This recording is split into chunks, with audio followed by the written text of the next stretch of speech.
Emotions are feedback, but stoicism is the ability to process it. And that's what you need to learn as a man. You're never going to be able to turn them off. You're going to feel them. You have to learn how to process them and turn them into a positive. It's energy. It's unlimited energy. I say this all the time. I say that the biggest periods of transformation in my life is when everything was going wrong. But when I make my biggest progress, when I really change who I am and change the world, that's when everything's fucked. When things go wrong, or I'm feeling things I don't want to feel, or bad things are happening, that's when I'm like, okay, I currently cannot sleep. I've completed the day's tasks. I've tried to go to bed. I can't sleep. More shit has to be done. That's when the amazing things happen in my life. When I was heartbroken, I hit the gym hard, right? So all the bad things that happen to you as a man, if you're stoic, you get to take unlimited energy. Heartbreak is unlimited energy. So is depression. So is rage. So is sadness. All these negative emotions they tell you to collapse behind. Bruce Lee says, be like water. And people see that as be fluid and just go with the flow. I disagree. If you're like water, you're necessary for life. You are scary when you're enraged. You're powerful. You're beautiful when you're calm. You're so many things when you're like water, right? So if I'm enraged, it's like water behind a dam. You just got to put the dam in place, and you got to get the turbo, the hydroelectrics put in. Don't tsunami your life. Put the energy somewhere. And this is the most beautiful thing about it, because people message me all the time like, oh, but Tate, you don't know how sad I feel. No, incorrect. I know exactly how sad you feel. Difference is I used it. And you're sitting here still crying, some random guy on email for the fucking third month in a row. That's the difference between you and me, my friend. I was becoming a world champion kickboxer. If I feel sad, it does not change how I act, and it does not change the things I do. If I don't feel like going to the gym, I go to the gym. If I don't feel like working, I will still work. I lived in a world for 15 years where I didn't feel like fighting because my nose was broken, but I had to fight anyway. So a lot of these people come to me and they say, oh, but I feel this way. I don't put a huge amount of importance on emotions. It's not that I don't feel them. It's that I don't think they have much to do with anything at all. If I wake up in a happy mood and I have a business to run and females to cater for and things to do, if I wake up in a sad mood, I have the same shit to do. I'm going to get it done. Where's the importance of it? It's in my mind, that's how I view it. Like, how does that affect what I'm going to do? Well, nothing. It doesn't. It's not going to affect how I live my life, so why sit around and think about it? This modern obsession with happiness is the number one problem with the world. Because I really don't believe humans will ever evolve to be happy. I don't give a shit how I feel. I have things to do. Who gives a fuck how you feel? Like, your emotion has nothing to do with the harsh reality of this world. You're either successful or you're not. Life is binary. You either win or you lose. You survive or you don't. These people are so obsessed with themselves and how they feel. The reason you feel depressed is so that you are inspired into action. You're unhappy with your surroundings and you're inspired.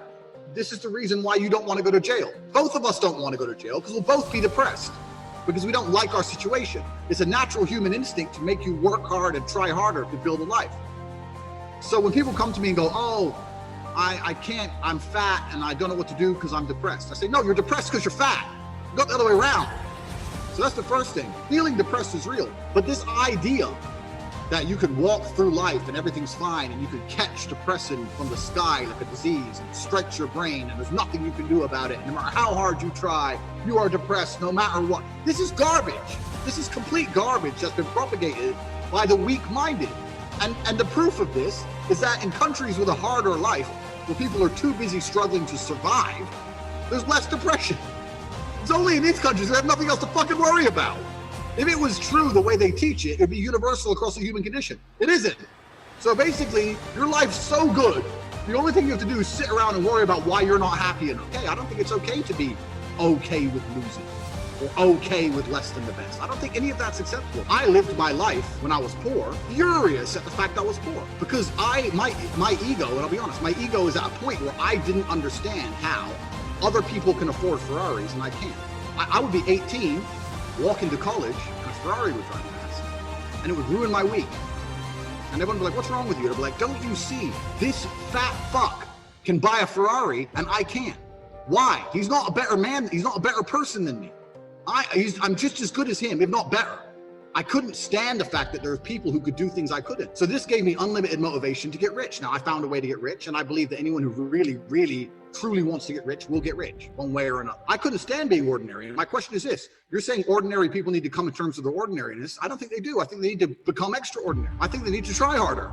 This is the greatest thing. This is the greatest and worst thing about being a man is that all of your value is built. As a man, it doesn't matter if you're born good looking. If you're stupid, and weak and broke, you're still gonna struggle. It doesn't matter if you're born rich. As a man, you need to have it all. You need to have wisdom, you need to be funny, strong, good looking helps. They like the idea of you being able to fight, you need interesting stories, you need money, you need freedom to be able to say to a girl, fuck it, we're going to Moscow, pack now. You need all these things. And a lot of that is self-built, not all of it, but a lot of it is. So when I speak to ordinary people, I say, well, how are you trying to stop yourself from being ordinary? And a lot of them aren't. Well, then what the fuck are you gonna live an ordinary life if you have ordinary results? I couldn't tolerate that. There's no way I would have been a normal person. And I don't know why people are trying to come to terms with that. I don't think you should. I think you should be constantly pushing to be extraordinary, no matter who you are. Talent is only identified in the top 3%. Like, people say this, I had this all the time, oh, but Tate, you're lucky you can fight. I'm like, what do you mean lucky? We didn't find out I could fight or not until I'd already trained for 10 years. Because until the hard work's done, that's where you see the talent. At the beginning, everyone has to work hard. Because if I do no work, and someone who's not talented works hard, they're gonna beat me. So we have to both work our asses off till we're at the very, very top tier, and the only way I can get ahead of him is talent. So talent doesn't appear to the end anyway. Most people haven't worked hard enough at anything to even identify their talent. There's loads of people who could be extremely talented at shit, but they're too lazy to even do the basics. Most people don't even know their own talent. Is there anything particularly I want that I don't have? No. I pretty much have everything I want. And I gave it all to myself. This is what I mean, because I wouldn't accept being ordinary. This is my point. This is my exact point. My life was ordinary, bro. My life was ordinary. My mom and dad split up. I'm in a homeless house. I'm in a shit school. Me and my brother and my mom and my sister were living in some homeless hostel. I didn't know how to fight. I had no money. I'm a normal skinny kid. And then I became kickboxing world champion, multimillionaire. That was all me. And it's all because I sat there and goes, nah, fuck this. So I think everyone else could do the same. You know, who's saying the guy watching this right now would not be a better fighter than me if they didn't go fight? Maybe, but they don't try. They don't go. They're pussies. They're too afraid. They're too afraid to even go and fucking get punched, so they'll never know. And that's the life they want to live because they'd rather be ordinary. I couldn't live ordinary, bro. I couldn't even do it. Couldn't even do it. I believe that all of my problems are going to be fixed by me. That no one else is going to wake up and give a fuck about my problems the way I'm gonna give a fuck. Nobody else is gonna be prepared to go through what it takes to fix them but me. If I'm in the ring getting an ass kicking, not my coach, not my corner, not my fans, no one's gonna get me out of there alive but me. It is me. So I turn to myself. If I have a problem, I'll sit in silence on my own. I'll turn to Andrew fucking Tate and he'll get it done. So when you get the feedback, it's all about how you internalize it and how you process it. Right? It's having stoicism's not feeling emotions. It's feeling the emotion and going, okay, why is this happening? How much does this really matter? What's the most intelligent move on the chessboard? In the game of chess, there's no luck. If you lose, no matter how well you played, if you lose, at some point you made a mistake. Even if it's the most minor mistake, you made a mistake. So you learn to understand that no matter what happens to you, if you lose a scenario, you made a mistake. Maybe it's a tiny one, maybe it was 2 years ago, whatever, but you made a mistake, and you learn absolute and utter accountability. And that mentality is extremely powerful to apply to all things in life. The position I'm in now as the most hated man in the world, although I agree and I truly believe it's unfair, I still take complete responsibility for it. All of this is my fault, but the Bugatti on my drive is my fault, and the yacht is my fault, the private jet's my fault. So it's all my fault.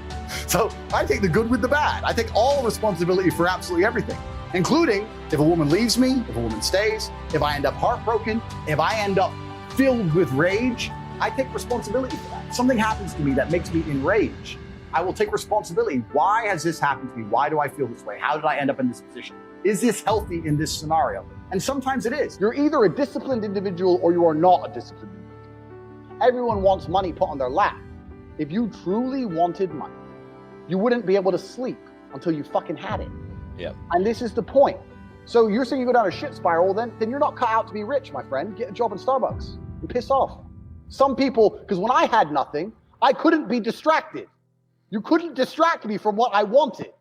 That's who I am. If I want something, I'm gonna get it. So I don't know what more you want me to say. I do not need to be motivated. I'm a disciplined person. If I allocate X amount of time to work, I'm gonna do it. One of the only things in this world you can control is your state of mind. You can't control the weather, you can't control other people, you can't even control your health. You might get a brain hemorrhage, or you might get hit by a bus, or you might get assassinated. One of the very few things in the world you have genuine control over is your state of mind. You decide if you're a disciplined person. You decide if you're a happy person. You decide if you're a depressed person. These are things that in real time you can affect in your brain. This is all you can control on Earth. If you can't control that, then you're just a feather in the wind. And life's going to blow you around, and you might land somewhere good. You might land in dog shit. Nobody knows.